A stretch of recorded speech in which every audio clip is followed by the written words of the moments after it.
মধু কি করলেন? চৌদিক দিয়ে তখন মুন্ডন করে দিলেন, সুন্দরভাবে একটা গোপদ চিহ্ন তখন মস্তকে করলেন ধারণ। ও বাবা, এইখানে গল্প অনেক রকম আছে। এই গোপদ চিহ্ন হলো কোথা থেকে? এটা হচ্ছে আগের জন্মের কথা, পরে বলে যাই। তাহলে সেখানে হলো টিকি। আবার বলছে এক টিকির মধ্যে 64 খানা চুল থাকে, এটাও ঠিক। দেখে সেখানে 64 মহন্তের বাস।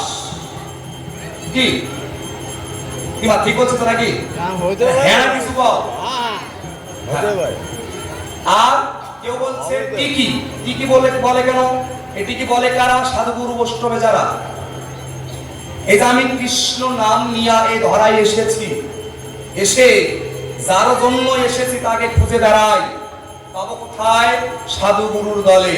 এই সাধুর বাজারে এসে আমি টিকতে যদি পারি, তাহলে নিশ্চয়ই আমি দর্শন পেলেও পেতে পারি।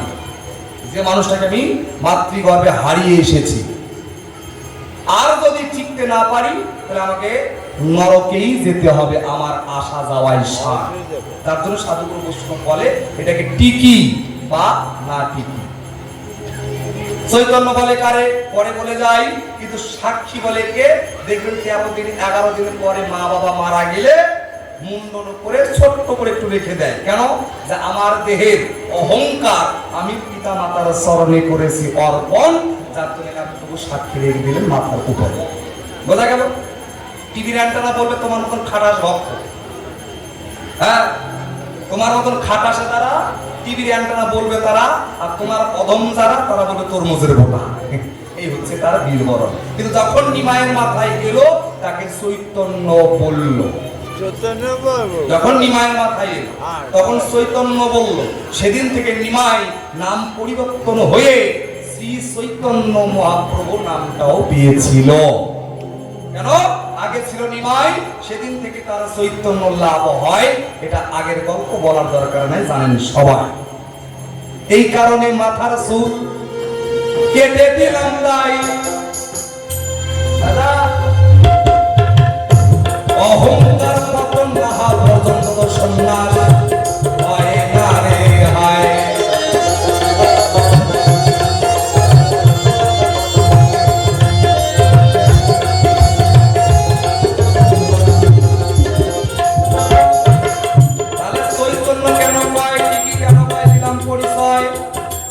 শেষের দিকে যাই, মালা ছোট ছোট। আমি যখন থাকবো তোমার হাঁপাহাঁপি করতে হবে না, বয়স হয়ে গেছে, অনেক দিনের পুরানা মানুষ, বেশি বাজারে হাঁপায় যেতে পারে না। আমি থাকবো যতক্ষণ ছোট ছোট বাজাবো ততক্ষণ।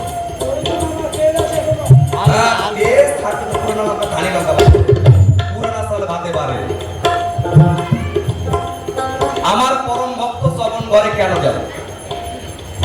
জবন কারে কয়? দেখবেন মানুষ রূপী জন্মগ্রহণ করে, মানুষ রূপী জন্মগ্রহণ করে। ও হিন্দুও না, মুসলিম না, বৌদ্ধ না, খ্রিস্টান না, জৈন না, ও কিছুই না। যা পায় তাই খায়, অন্য কোনো নাম তো নেই না। চুরি, রাহাজানি, ডাকাতি, ছিনতাই তার কাম।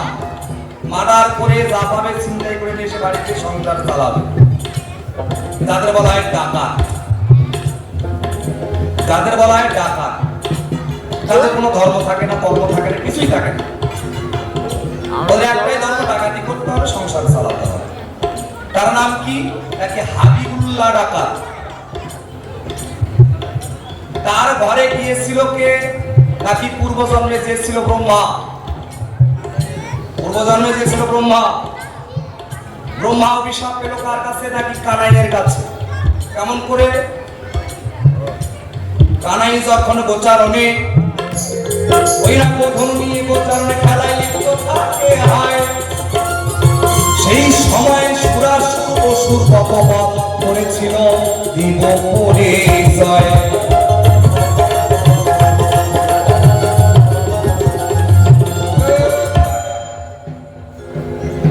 মনে করে পূর্বজন্মের কথা। কানাই যখন তার সখাদের লইয়া নবরত্ন ধেনু নিয়ে গোচারণ খেলায় খেলতে যায়, গোচারণের মাঠে গিয়ে অনেক সুরাসুর, অসুর, বগাসুর, যত রকম সুর বধ করলেন। খুতনা রাক্ষসীকে বধ করছে, কালিয়া নাগকে দমন করছে, ছন্দবাসী যারা তারা মনে মনে ভেবে নিয়েছে আমাদের কানাই সামান্য কেহ নয়, নিশ্চয়ই সে কোনো একজন ভগবান। এই ভগবানের রব যখন উঠলো, এই ভগবানের গল্প কানে গেল তার নাকি ব্রহ্মা। ব্রহ্মা মনে মনে ভাবে আমি হলাম সৃষ্টিকর্তা ব্রহ্মা, আমি সৃষ্টির সবকিছু খবর আমার কাছে আছে, কিন্তু নন্দের ছেলে কেন সে কি করে ভগবান? সে ভগবান হতে পারে না, নিশ্চয়ই কোনো মায়াবী, তাহলে কোনো ছলনাময়ী মায়া দেখিয়েছে, সবাই তাকে ভগবান বলছে, হতেই পারে। এই বলতে একদিন মনের মধ্যে প্রশ্ন যাবে, যদি ভগবান একটু পরীক্ষা করা দরকার, চলে গেল গোচারণের মাঠে। সেখানে গিয়ে এক একজন এক এক খেলায় লিপ্ত ছিল। সে সময় ব্রহ্মা একটু ভুল কর্ম করেছিল। কেমন? ধ্যানে বসে এই গোচারণে যত গরু বাছুর ছিল বাবা, সবকিছু হরবা চুরি করলেন।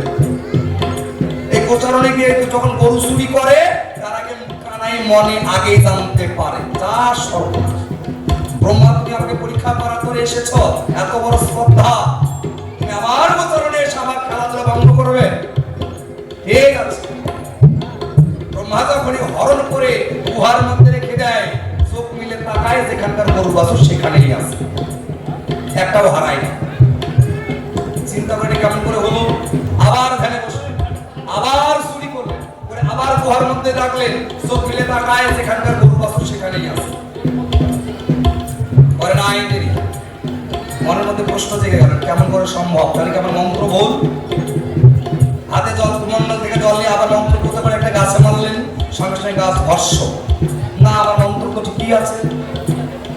ধ্যানে বসে যেখানে চুরি করা গরু রেখেছে সেখানে গেছে, গিয়ে দেখে সব দুইটা হয়ে গেছে। দুইবার চুরি করেছে, সব ডবল। এটাও সম্ভব?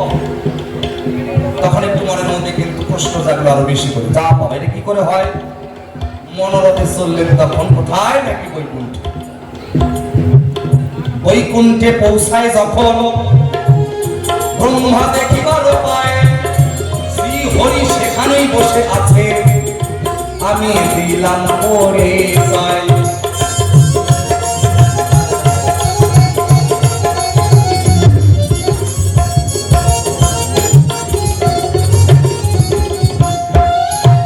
সেখানে গিয়ে ব্রহ্মা দেখে নারায়ণ সেখানে বসে আছে।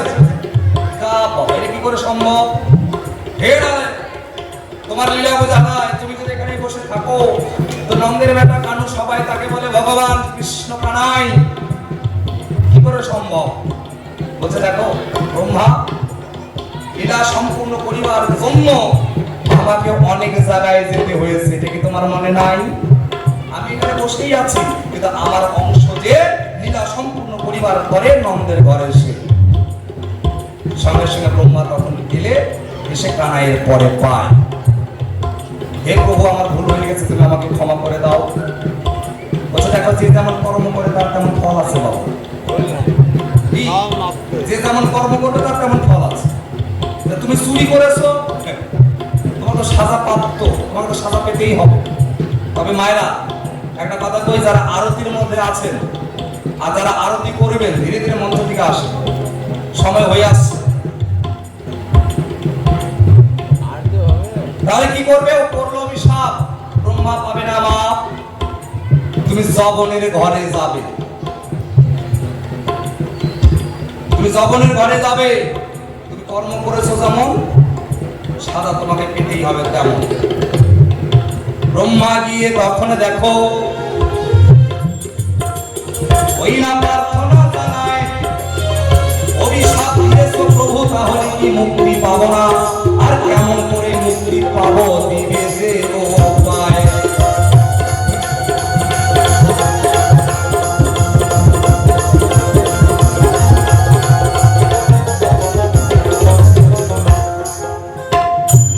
আমাকে অভিশাপ যেমন দিয়েছো শিরোধার্য, কিন্তু আমি মুক্তি পাবো কেমন করে প্রভু? সেই উপায়টা তুমি আমাকে বলে দিয়ে দাও। বলছে ঠিক আছে, তুমি মুক্তির উপায় পাবে, তুমি যবন ভবনে যাবে ঠিকই, কিন্তু তোমার বদনে সদা সর্বদা কৃষ্ণ নাম উচ্চারণ হবে। এই কৃষ্ণ নাম উচ্চারণ হবে যখন, যেদিন তোমার পাপ মোচন হবে, আমি স্বয়ং তোমাকে সেখান থেকে নিয়ে চলে আসবো। বলছে তাই? হ্যাঁ। যার জন্য ব্রহ্মা এসে কিনা যখন ঘরে যায়, যখন ঘরে লালিত পালিত হলেও মুখে কৃষ্ণাম সর্বদাই যে গায়।